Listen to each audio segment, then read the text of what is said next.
Cara, tem uma relação muito interessante que já trabalhamos aqui também, que foi sobre os modelos atômicos, certo? Nos modelos atômicos, nós trabalhamos com o chamado tubo de raios catódicos. E o tubo de raios catódicos, ele ajuda na compreensão desse camarada aqui, ó, dos raios-x. Então sobe na tela para a gente aí o tubo dos raios catódicos, no cantinho para a gente dar uma conferida, certo? Esse camarada que está desse lado, certo? Tem que lembrar que para mim fica o contrário aqui, tá bom? Desse ladinho aqui, certo? Está o nosso tubo de raios catódicos. Cara, o que eu tenho que lembrar dele? Certo? Lá no modelo atômico, certo? O Thomson usou o tubo de raios catódicos e teve a descoberta do elétron. Só que desse tubo de raios catódicos, certo? Um camaradinha chamado Wilhelm Röntgen, um alemão, um malucaço pra caramba, certo? Ele percebeu que quando ele mantinha uma chapa fotográfica próximo a esse tubo de raios catódicos que está aqui, certo? Esse tubo de raios catódicos, essa chapa ficava manchada. E aí você pensa, tá, nenhum problema. Claro que tem problema. Certo? Para uma chapa fotográfica ficar manchada à época, que era um material muito interessante na época, certo? Tinha que ficar exposta ao sol, a uma luminosidade muito alta. E ali não tinha uma luminosidade muito grande. Quando ele ligava o tubo, formava o raio lá dentro, mas ela ficava manchada. Aí o que ele percebeu? Que quando ele colocava um objeto entre o tubo, que está aqui, certo? Quando ele pegava um objeto e colocava entre o tubo e uma chapa fotográfica embaixo, então dá para a gente imaginar que ele colocava uma chapa fotográfica aqui embaixo, certo? E um objeto aqui no meio, certo? Então ele colocava para nós uma chapa, o objeto, e ele percebia que ficava exatamente desenhado o objeto na chapa. Falava, maluco, isso é interessante, certo? Então ele pegava, colocava um objeto entre o tubo de raios catódicos e a chapinha fotográfica e ficava desenhado lá embaixo. Certo? Mas aí ele fez o negócio mais maluco da história, certo? Ele pegou nessa chapa fotográfica, chamou a mulher dele e falou, mozão, vem cá. Falou, vamos fazer um experimento legalzinho? Você coloca a tua mão embaixo aqui desse tubo de raios catódicos, eu vou ligar ele, eu vou ficar num lugarzinho seguro, beleza? Aí você coloca a tua mãozinha aqui embaixo e vamos ver o que acontece, certo? E aí acontece algo muito fantástico quando ela coloca a mãozinha dela. Joga para nós a imagem que vem, quando a mulher dele coloca a mãozinha debaixo do tubo de raios catódicos. Aí aparece essa imagem que está aqui, ó. Você dá uma olhadinha para ela e fala, ué, o que é isso, cara? Isso daqui é chamado, certo, do primeiro raio-x catalogado da história, certo? E aí vem, por que está chamado de raio-x? Porque ele sabia que tinha algum raio que estava saindo do tubo de raios catódicos, estava manchando a chapa, mas ele não sabia o nome. E na matemática, o mestre Evandro, sabe, explica muito bem isso, com maestria, certo? Quando a gente não conhece alguma coisa, fala, vou chamar de X, depois eu resolvo. Então ele pegou e chamou de raio-x, e aí ficou o desenhinho da mãozinha da mulher dele aqui do lado, certo? Fica tranquilo que não é nenhum tumor no dedo, não, era só um anel, acho que é chamado anel de falange na época, certo? Que era usado na parte superior do dedo e ficou manchada, certo? E aí está registrado, certo? Inclusive carimbado no papel mesmo aí, certo? O nosso primeiro raio-x da história, certo? Assinatura do maluco na parte superior aí, você pode dar um conferes também, Wilhelm Röntgen.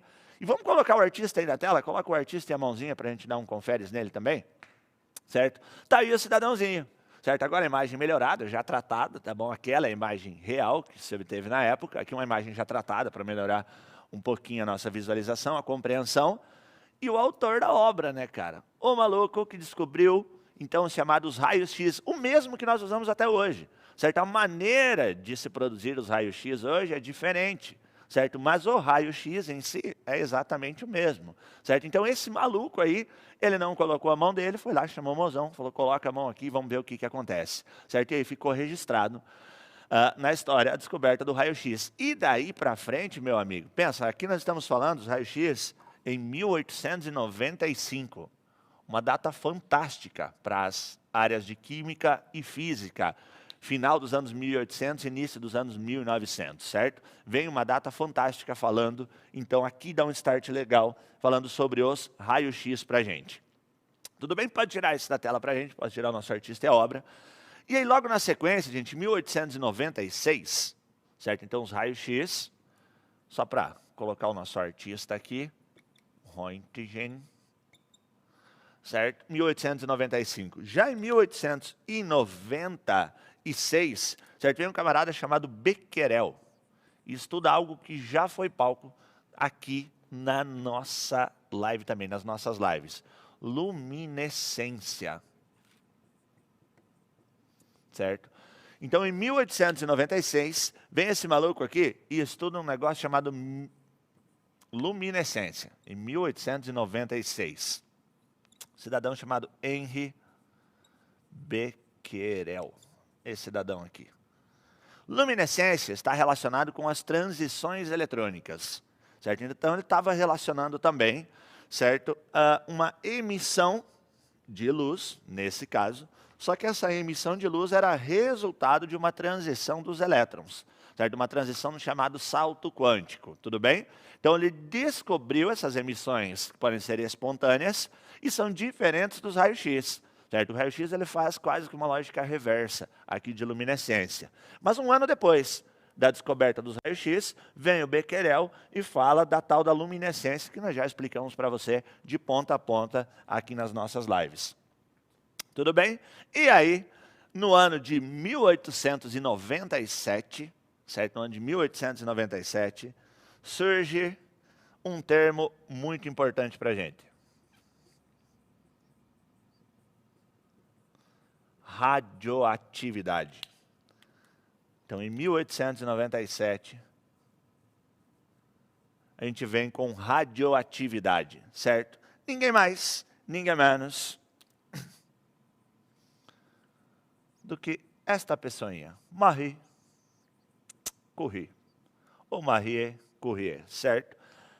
Cara, não tem como falar de radioatividade e não contar esse trechinho histórico aqui para ti. Vale a pena contextualizar bastante, junto com seu marido, Pierre Curie.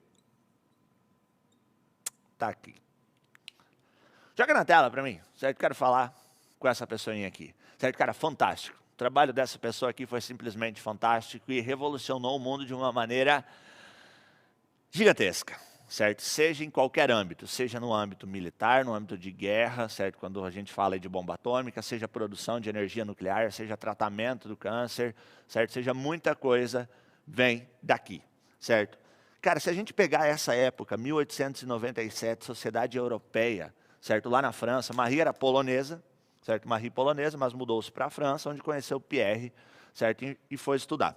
Com relação aos seus estudos, tudo bem, certo? Apesar de ser muito difícil nessa época, certo? Já para uma mulher chegar à universidade, conseguir atribuir um título de mestre, um título de doutora na época, certo?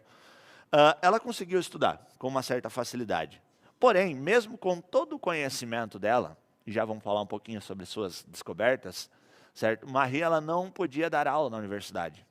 Na época era proibido, certo? Mulheres na França entrarem na universidade e serem professoras. Está aqui ocupando o meu papel como eu estou hoje, certo? Marie foi a primeira, ela foi um marco na história, certo? Onde ela foi a primeira a meter o pé no tablado de uma universidade e falar para os alunos. E o que levou ela, certo? A ter esse mérito, a chegar até lá, certo? Ela simplesmente, esse termo que eu estava falando antes, esse nome, radioatividade, ele simplesmente não existia até então, certo? Existia o raio-x, a luminescência, mas radioatividade, quem fundamentou e quem determinou radioatividade foi Marie Curie, junto com seu marido, certo? Então ela introduz um novo conceito na física e na química para nós, certo? Chamado de radioatividade. Depois a gente vai falar um pouquinho sobre o conceito. Não bastasse, certo? Ela trabalhar com isso daqui, determinar a radioatividade, determinar as emissões espontâneas a partir de um átomo, e em função desse trabalho também, certo? Ela ganhou o primeiro prêmio Nobel dela, certo? Primeiro Nobel ela ganhou em função da radioatividade das emissões espontâneas de alguns átomos. Já era algo revolucionário para a época, certo? A primeira mulher da história a ganhar um prêmio Nobel. Até então esse prêmio só tinha sido atribuído a homens. Então na época ela consegue esse prêmio, esse Nobel, e depois, de quebra, certo? Só de quebra, ela vai lá e descobre 2 novos elementos químicos. Não basta um. Nós temos apenas 118 na tabela periódica. Imagina a porrada de cientistas e tecnologia que existe no mundo hoje, certo? Marie descobriu 2 elementos químicos que estão na tabela periódica. Então, estão eles listados como 2 elementos químicos: polônio e rádio. Origem do nome, Polônio, porque ela era polonesa, mesmo casado com um francês, quem manda na relação é a mulher desde a época, certo? Tanto que o nome do elemento ficou polônio, um dos elementos químicos. O segundo é rádio, em função das emissões radioativas que ela tinha determinado. Não é porque ela gostava de ouvir rádio, não. Certo? É em função das emissões radioativas desse elemento, que era maior do que tudo que se conhecia até então. Então, Marie, na época, certo? Ela não bastava só ganhar esse prêmio Nobel em função da radioatividade, na física, inclusive, ela ganhou isso na área da física, a radioatividade é mais um ramo da física. Depois ela ganhou mais um. Ela ganhou mais um prêmio Nobel pela descoberta de 2 elementos químicos. E segue até hoje como sendo a única pessoa, não a única mulher, que quebrou vários paradigmas da época, mas a única pessoa a ter 2 Nobel em áreas diferentes. Um ela ganhou por química e outra ela ganhou por física. Física, radioatividade, química pela descoberta de 2 novos elementos químicos. Então merece, certo? Merece ser lembrada. Tenho que falar desse histórico aqui para você antes da gente introduzir no conceito de fato e abrir todo o trabalho que dá para a gente. Tenho que falar sobre essa mulherzinha que está aí na tela para você, tá bem? Uma família bem tradicional, certo? Nossa família tradicional brasileira. De quebra, então, ela e o seu marido ganharam um Nobel juntos, que é o da área da física, e depois ela ganhou mais um na área da química. Depois a sua filha também ganhou mais um prêmio Nobel, certo? Relacionado aos estudos com isso também. Então, uma família bem tradicional, 3 Nobel e uma estatueta de casa. Eu não queria era ser primo dessa família aí, não. Tava era de boa, gente. Tranquilo? Pode tirar a Marie da tela para